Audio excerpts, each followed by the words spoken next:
No, I tell my younger self to brace yourself for the ride of your life, and always look back to matuto ka laging lumingon sa pinanggalingan mo and always spend time with your family.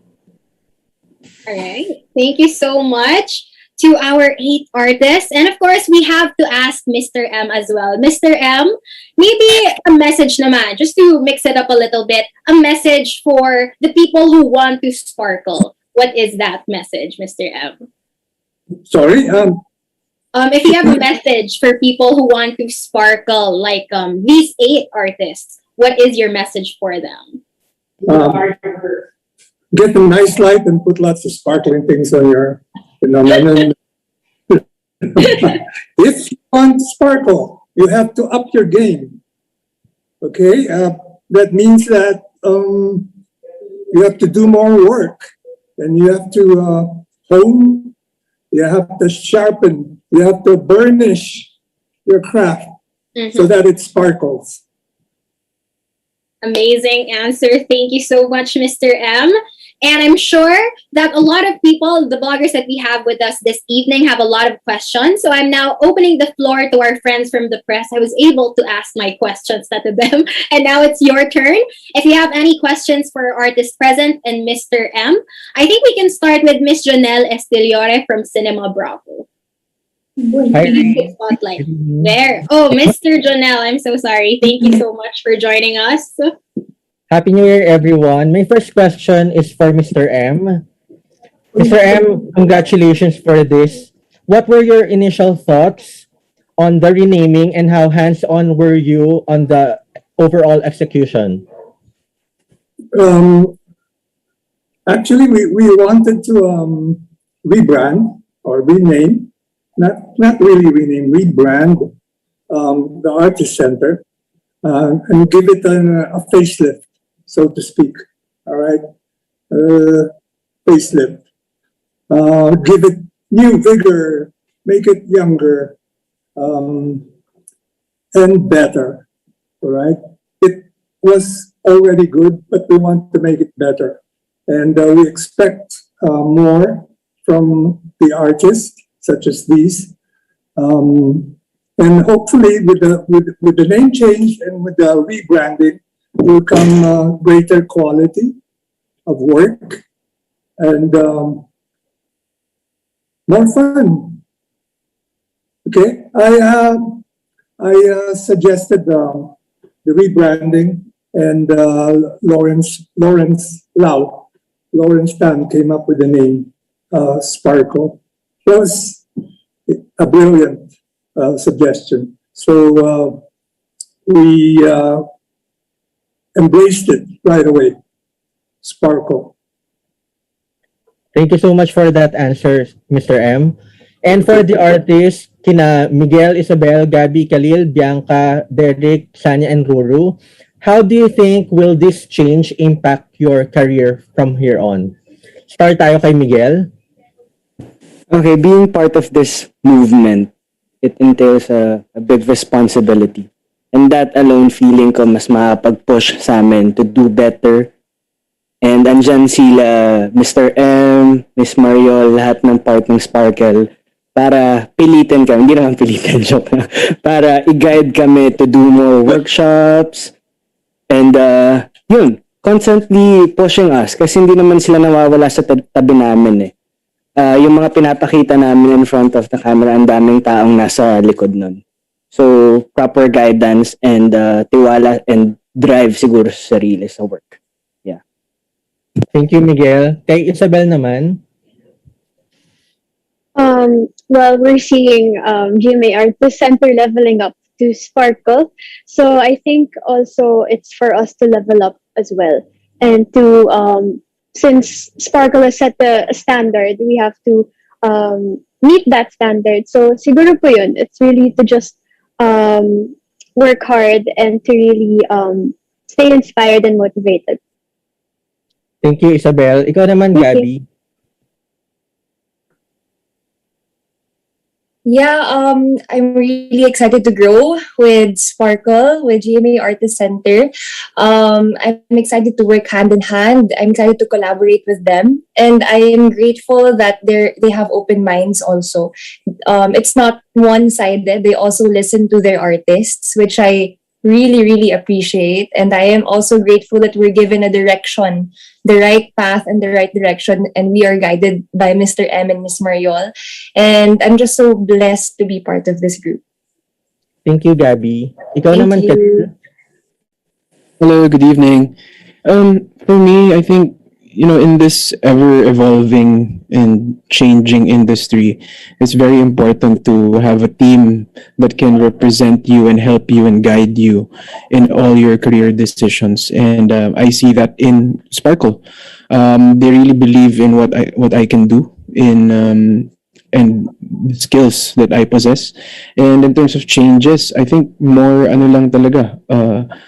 Um, I now have, I guess, more collaborators, more people that I could work with, and just looking forward to a really, really great and productive year with Sparkle. Thank you, Khalil. Kay Bianca naman. The impact of this sa amin will be very strong. And actually, a new chapter, it's a milestone for all of us. Lahat kami may mga kanya-kanya kaming daan na tinatahak. And I believe na the point of Sparkle in our lives is not to change kung ano man yung daan na tinatahak namin. It's actually to open more roads for us to go to.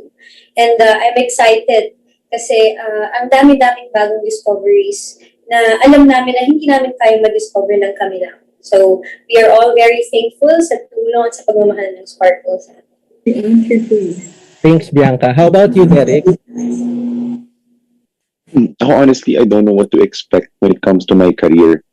All I know is I'm gonna improve for the better, and hopefully it will show in my future shows and movies. Thank you, Derrick. Ikaw naman, Sanya. Ano yung ma-mention? Yes, hello.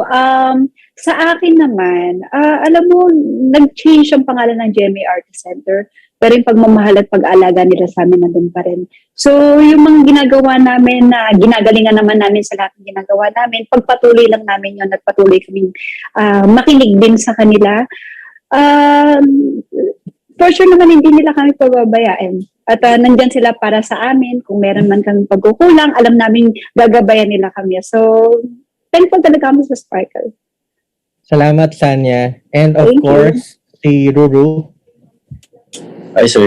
I guess it's a challenge for all of us, na syempre ito ay isang malaking tiwala na binigay po nila sa aming walo para po dito. So, we just wanted to balik sa kanila yung tiwala na yun sa pagpapakita na deserving kami para po dito.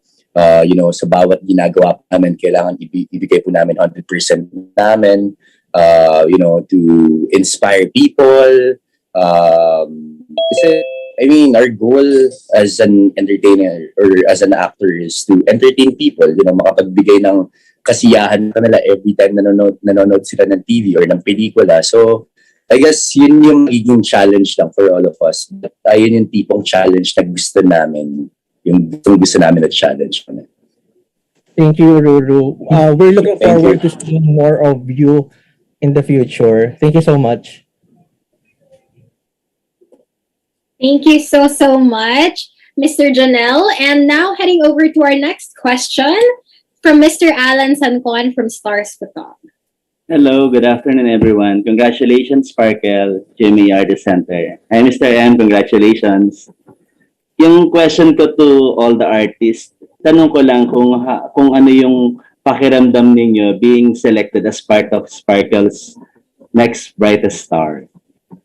Saka, sunod ko na rin yung para isang sagutan na lang, yung sabi ni Gabbi, you want to work and collaborate with some artists din ng Sparkle, di ba? Sino yung mga hindi nyo pa nakakatrabaho at you want to work with soon? Siguro yung mga kasama nyo ngayon dito, hindi nyo pa nakakatrabaho at you want to work with soon in some projects.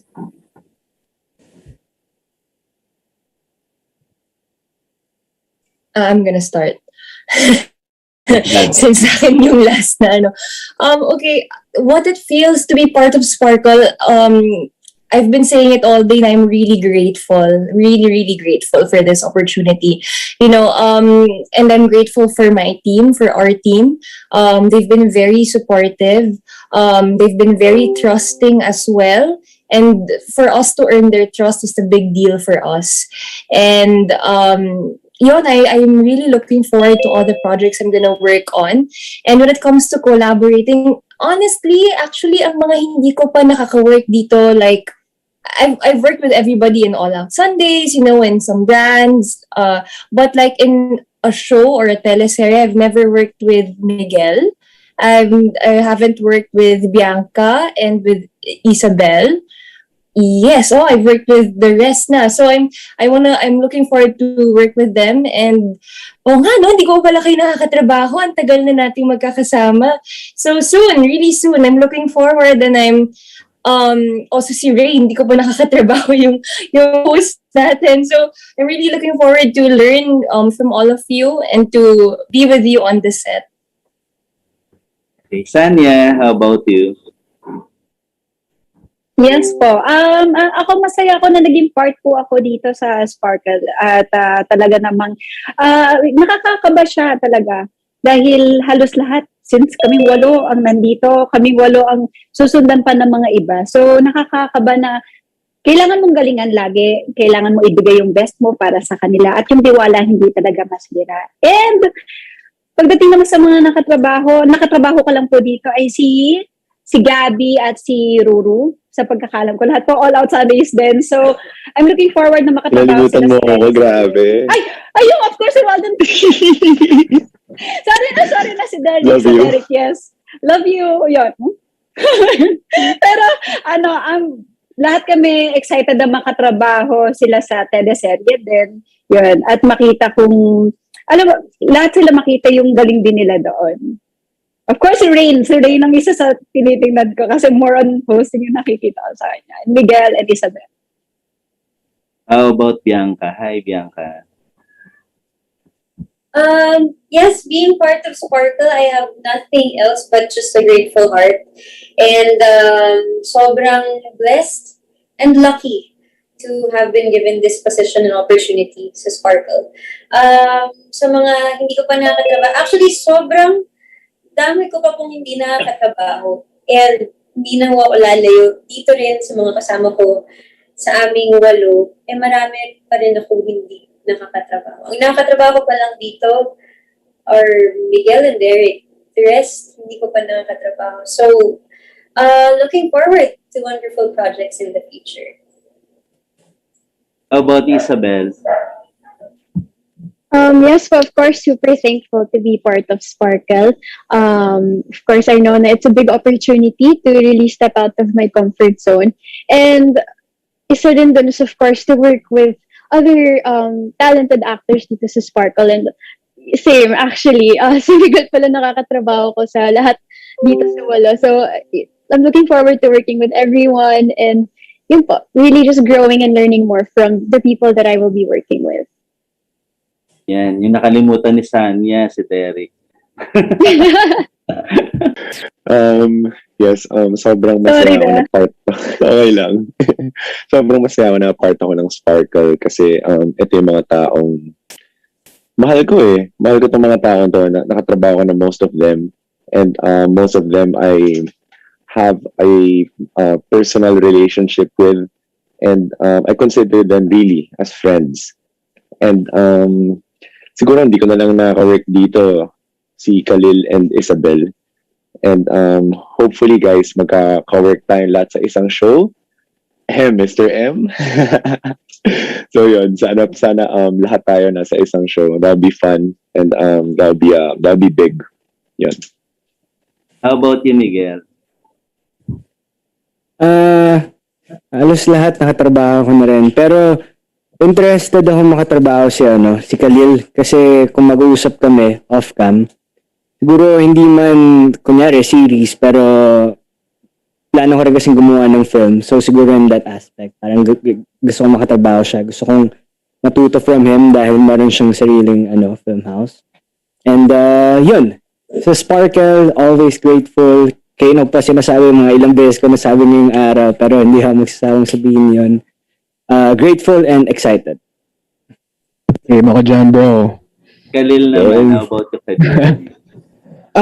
Yung pakiramdam ko being part of Sparkle, ako, like I said kanina, I'm just so grateful to be, included in this group. I feel so, welcomed and I feel so special na kasi naniniwala talaga yung Sparkle sa kakayahan ko bilang artista. Ang mga hindi ko pa nakakatrabaho, I think most of the artists, kasi I'm quite new here, si Gabbi lang ang nakakatrabaho ko pa sa isang drama series dito sa group na to. So I would love to work with each and every one of you. And gaya na sabi ni Miguel, even off-cam, it's something that we also talked about sa Sparkle, kami nila Sir Lau, na pwede din tayong, mag-create ng content behind the scenes and maybe hopefully, produce and write one day. So game. Sobrang dami natin pwedeng gawin. Last but not the least, Ruru. Hi, sir.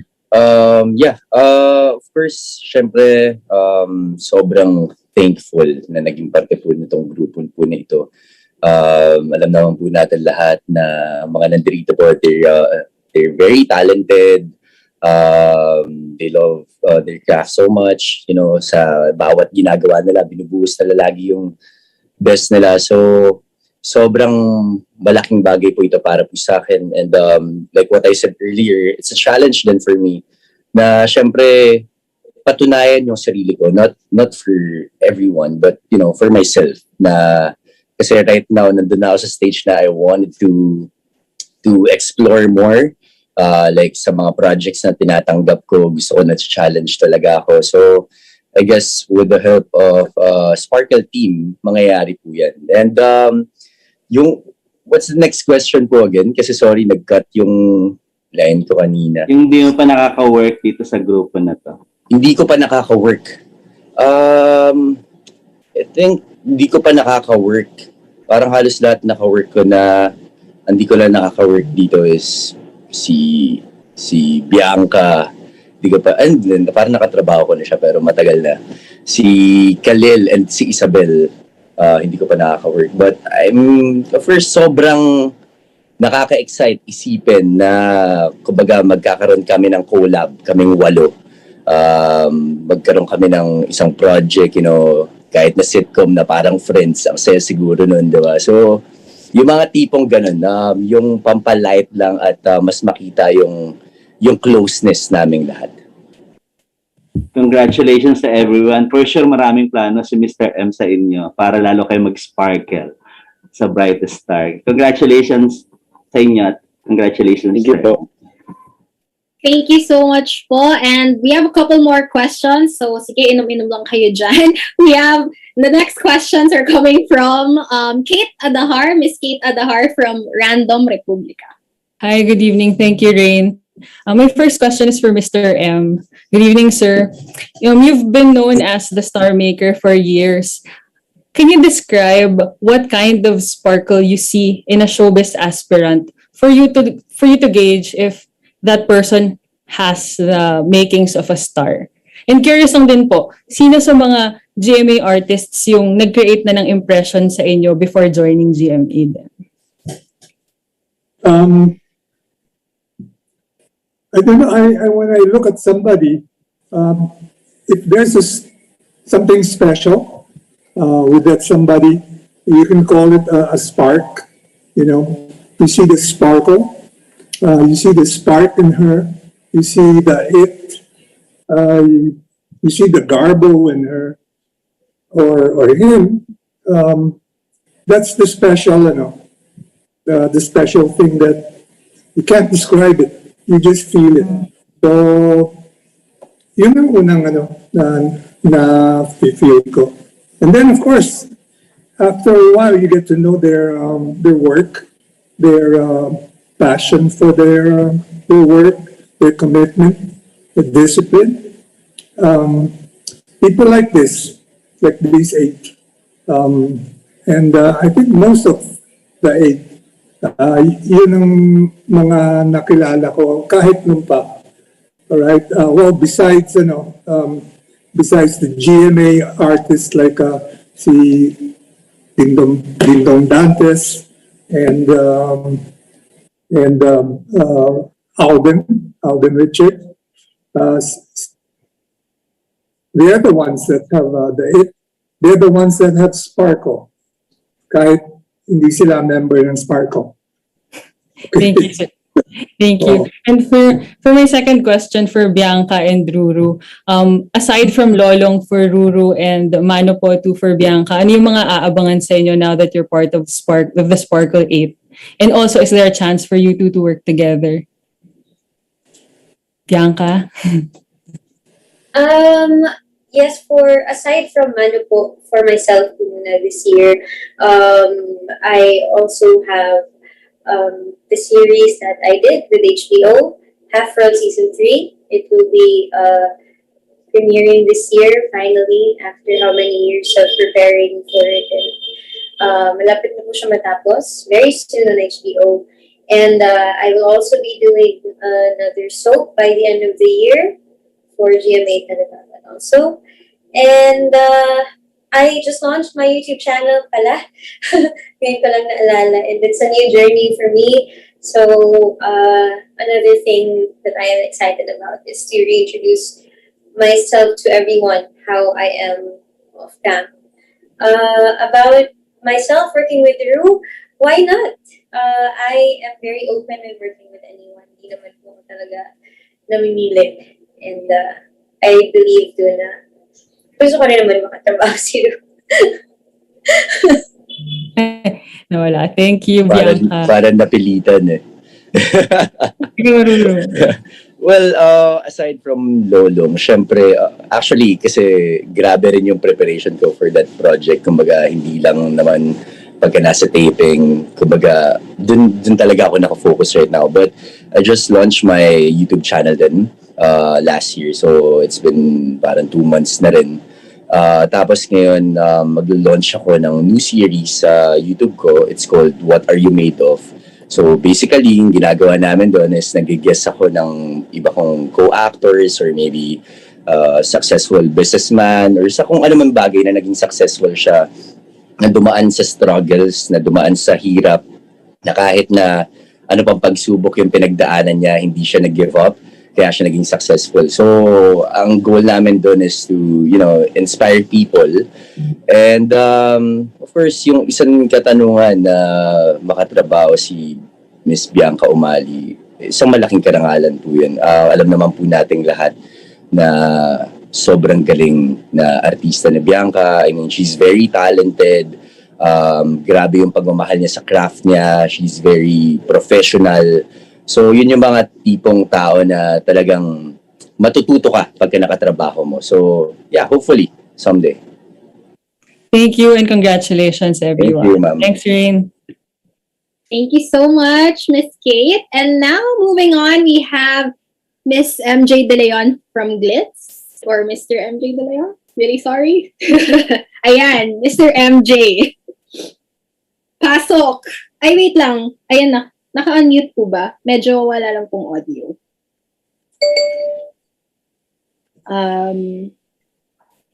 Sige, wait lang po. I think we're having some technical difficulties on their end. Okay, let's wait. Is it okay po we circle back to your questions? Let's just wait for the audio. Okay, cue nyo na lang po kami if you're ready. I think we could go for Mr. Rocky Batara first from Runner Rocky. There. Hello po.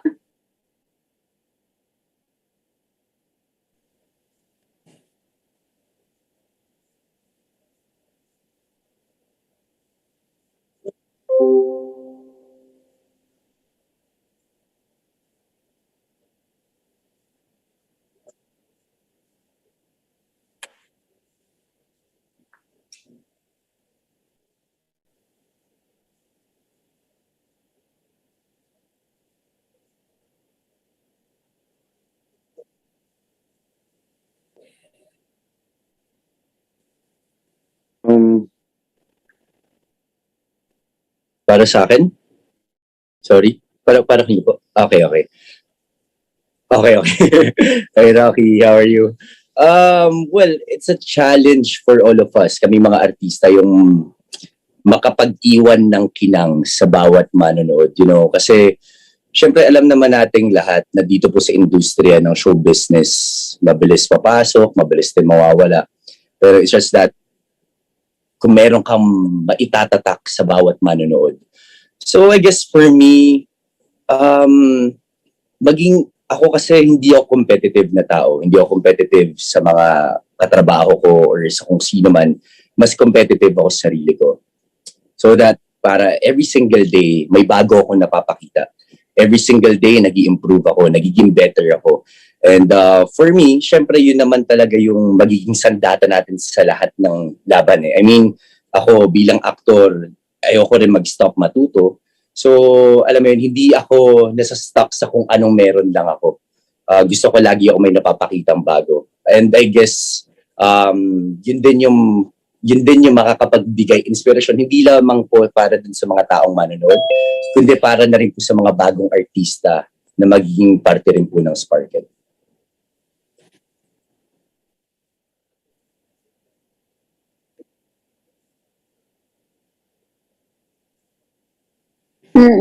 Well, yes. Para sa akin kasi, naniniwala ako na kapag mabuti kang tao, maganda yung puso mo at mabait ka sa lahat, yun talagang meaning ng Sparkle para sa akin eh.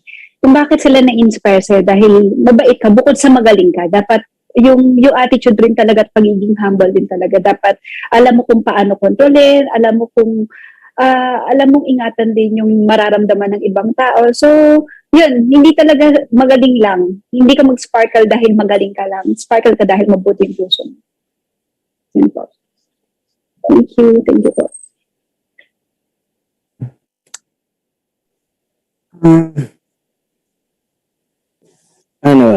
Feeling ko kasi nowadays people forget just like that.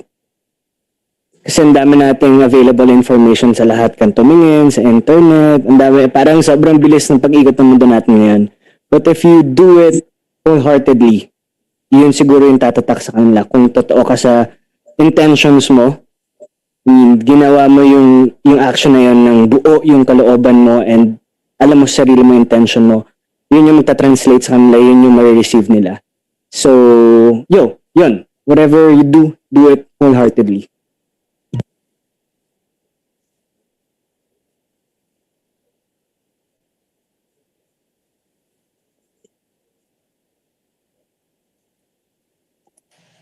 I agree with Sanya, Miguel, and Ruru. As in, ako kaya ko makapagbigay na example as simple as calling the person by his or her first name. Malaking impact sa tao yan. Pag tinawag mo, instead of just saying like to your fan or something, instead of just saying thank you, sabi mo, for example, Christine yung name, thank you Christine, may impact yun sa kanila nakilala mo sila personally. And isa pa, pag limbawa, naglalakad ka sa mall, may nakita kang tao, smile at them. Yung mga ganong simple ways makapag-iwan ka ng sparkle sa kanila. And who knows, sila pa siguro yung makakatulong sa'yo in the future or magiging friend mo in the future. So, yeah. Thank you.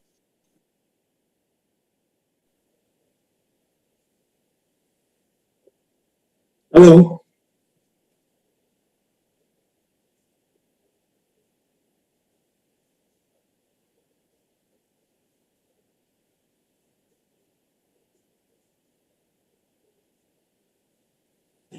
Kaya napag-usapan na ng mga ibang artista ngayon yung mga qualities, disiplina, yung love for the profession, and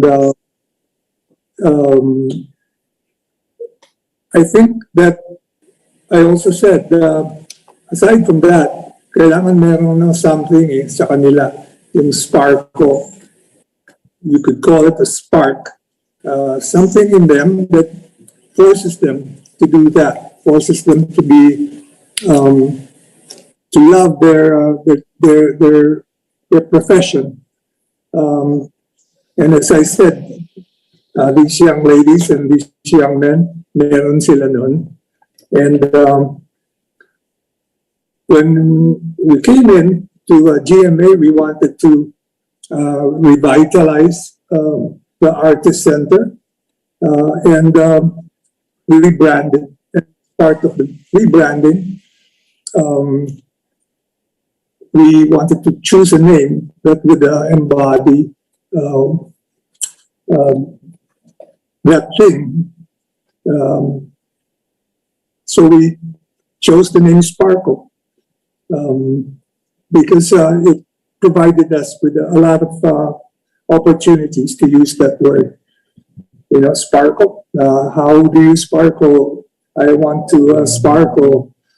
That name change made it possible also to maybe expect a better quality of work from these artists. And so we had to make a system where we gave them assistance by way of the workshops and seminars, so that we would be behind them and we would have their backs before they were relaunched. And we expect these people, these young people, to be some of GMA's brightest stars in this year. So, okay ba yan? Sabi. Okay.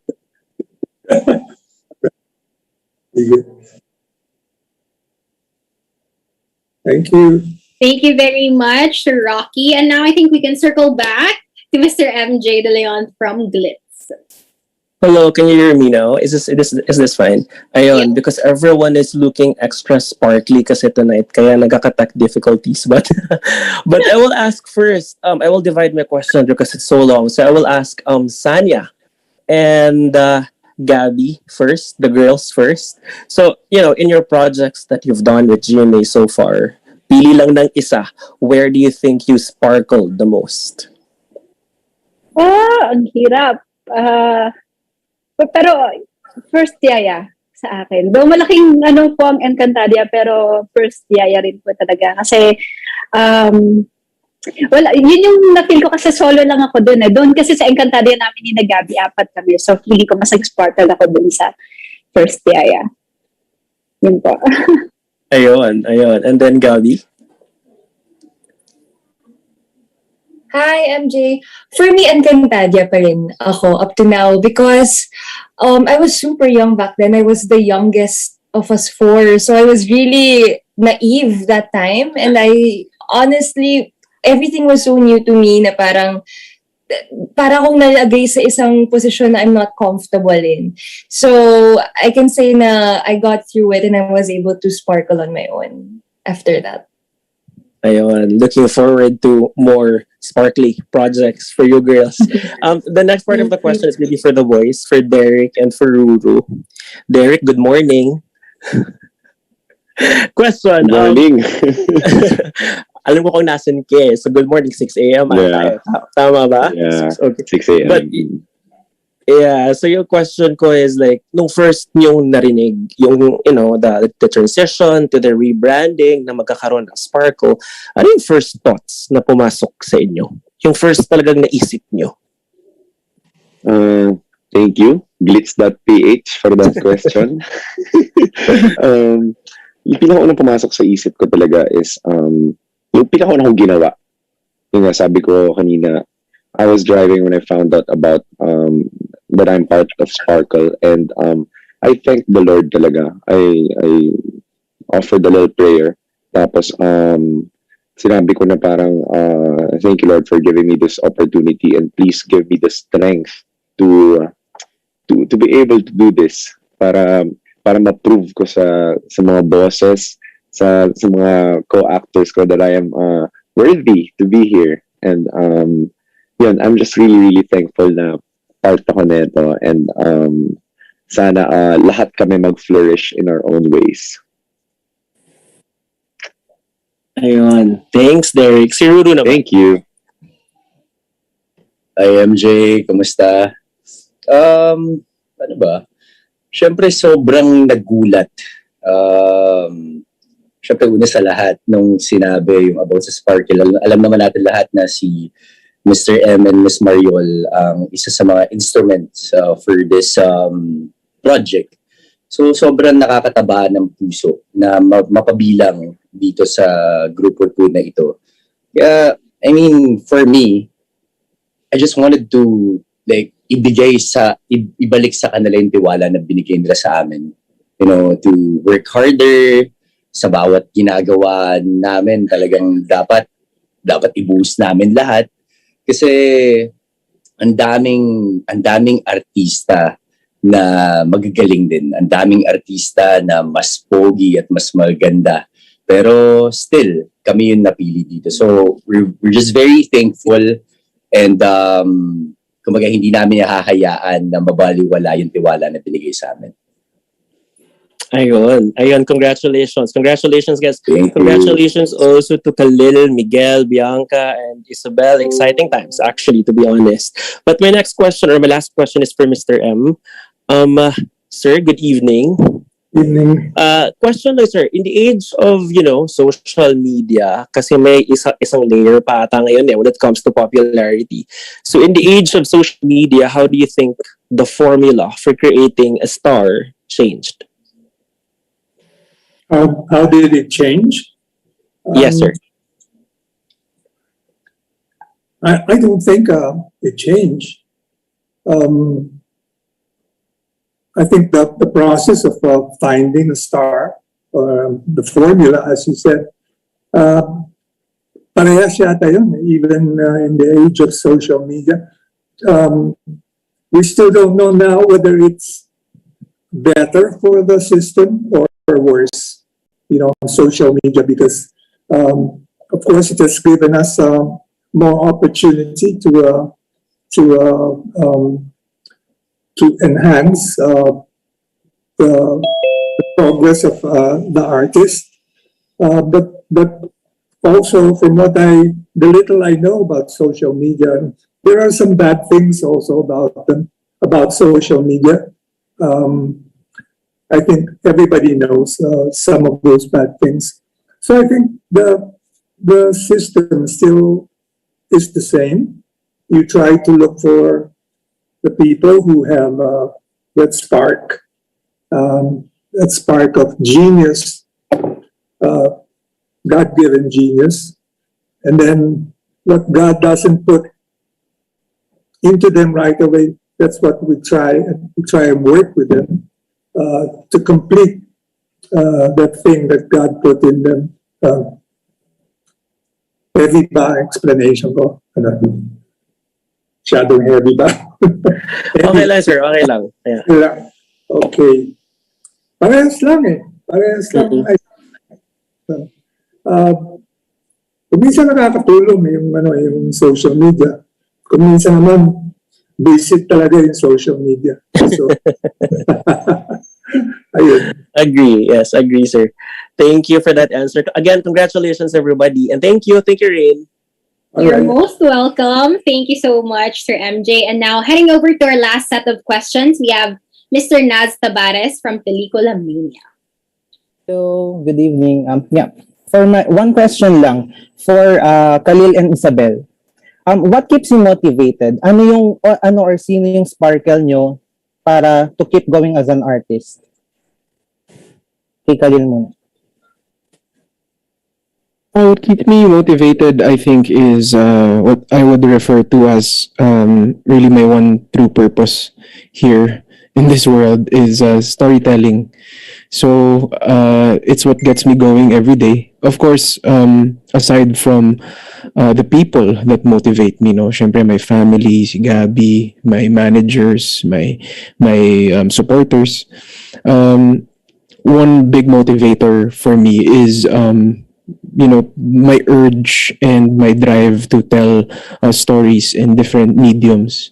So mapa acting, mapa filmmaking, mapa photography, mapa singing. I love just getting a piece of myself and sharing it to the world. I think yun talaga yung nagpapa takbo nung drive ko bilang isang artist. Thank you. How about you, Ysabel? Hello po, good evening. I think one of the very first few, one of the biggest reasons why I joined show business is because I look up to my parents very much. And iniidolo ko sila and I grew up watching their movies. And I think na isa sila sa motivations ko. And isa sila sa reasons kung bakit na-inspire ako to work hard because I look up to them so much. And of course, I want to be like them. And also make a name for myself, just like they did. So, yes pa. Thank you. Thank you so much. Congratulations. Thank you. Thank you very much, Mr. Naz Tavares. And that concludes our list of bloggers to ask their questions. And now I think we should take another photo. I think very exciting to just commemorate this moment. The end. We're already heading towards the end of the con. Let's all have them spotlighted, please. Okay. Hindi to solo shot. Can we have all the other artists, of course, with Mr. M as well, to keep their cameras on, please. And let's just wait for all of them to be spotlighted for a very quick photo op to commemorate this evening. All right. Okay, I hope that our bloggers could also turn on their cameras. There, okay, perfect. Okay, let's just wait for everyone to have their cameras on. And then let's take the photo. All right. A lot of smiling, happy faces. Smile, everyone. 1, 2, 3, click. All right, one more. Just for safety, let's do this again. 1, 2, 3, and click. All right. Thank you very much to our artists, to our blogger friends for joining us, and of course to Mr. M. And I think that's it for today's program. Thank you very much for joining us. We're definitely excited for what's in store for Sparkle. We heard a lot from these artists, and we'll definitely see more of them in the coming year. And once again, I'm Rain Matienzo, your host, and I'm wishing everyone a sparkling year ahead. Have a great weekend, everybody. Goodbye. Thank you, Rain. Thank you, Rain. Thank you. Thank you po, Mr. M. Thank you, Rain. Thank you, Rain. Thank you po. Thank you, Rain. Thank Thank you, Sparkle. Thanks, Thank you. Mr. M. Thank you. Thanks,